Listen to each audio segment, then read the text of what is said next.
You've heard the words since you were in Sunday school. You have heard these professors remind you of them, both in words of warning as well as words of encouragement, and maybe even a few testimonies. A counselor, a friend, a minister of music, whatever capacity you'll serve in, on mission field or here at home, you'll use these two words. And they are, trust God. Two single-syllable words that you have heard forever, but you will discover as time passes how difficult they are to obey. Trust God. Of course, I have no way of knowing what the future holds for you. You may lose your home and everything in a fire. You may lose your spouse to an early disease, detected but not cured. You may lose your dreams, your hopes. You may lose a relationship that you have cultivated over the years. All losses are painful. And you will be brought back over and over again to the words of Proverbs chapter 3, verses 5 and 6. I know. You memorized them in Vacation Bible School, or when you were growing up at the knee of a godly mother and or father, and your lips will move as I quote them. Trust in the Lord with all your heart, and lean not to your own understanding. In all your ways acknowledge Him, and He will make your paths straight. All your heart, all your ways, trust. Trust. Now, we have a problem with this because of several things. First of all, we are to blame self-sufficient. We have learned how to get ourselves out of jams rather than acknowledging the jam has very well been either directed or permitted by our sovereign God to teach us. And by not trusting Him, we short-circuit the test and go our own way, getting ourselves out of our own mess. We're too self-sufficient. Another reason we fail this test is because we're too quick to call on others. We have a lot of very capable friends. As life unfolds and you leave this school and you're involved in your church, your work of ministry, your realm of responsibility, you'll meet other people. Many of them much smarter than you are. Most of them richer than you are. Better connected than you are. And some of them will become good friends. And they will become your crutch. They have connections. And when you're up against it, they'll get you through it. Another reason we don't trust is because we feel distant from the God of heaven. Don't feel too guilty about that. So did Job, as godly as he was.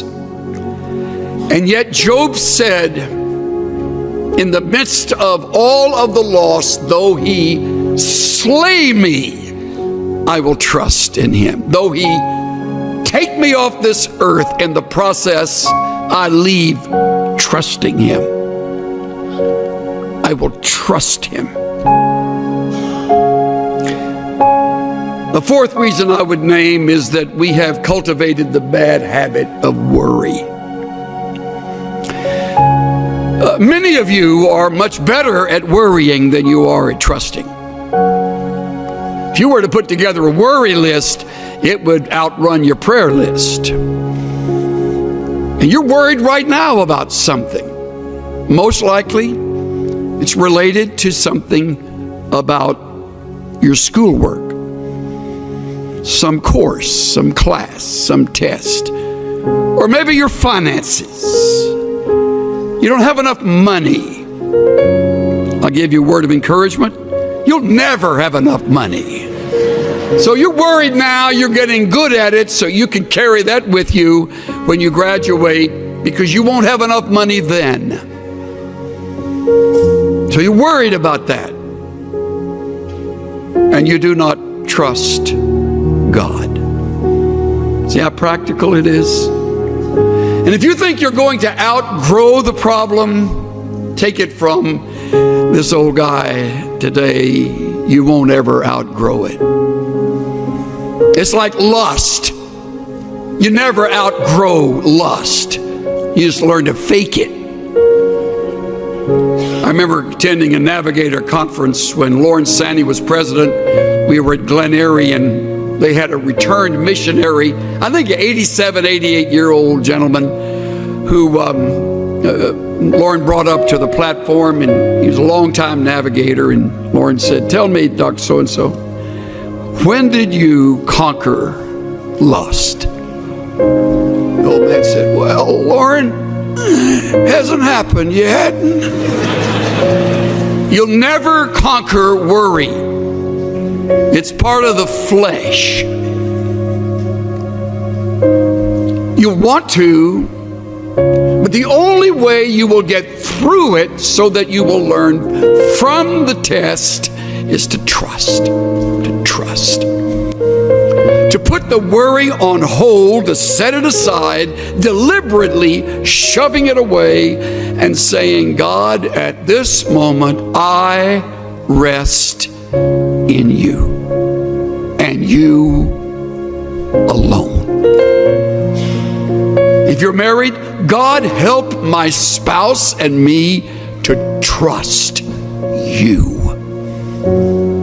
to lean on you, to wait on you, to listen to you, to endure the test with you. I put together a quick list of things that reveal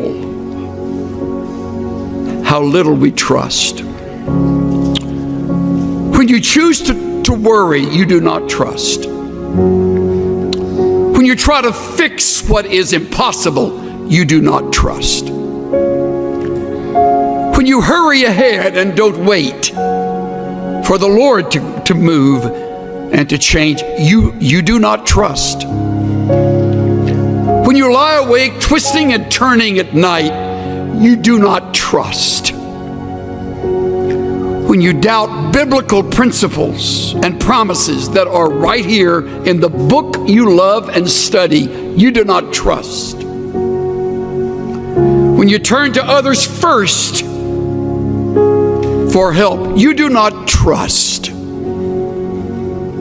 When you listen to human counsel and give a higher priority to that than the principles you have just learned, you do not trust. When you manipulate and maneuver situations, you do not trust. When you step in and take charge without praying and being led by the Spirit of God, you do not trust.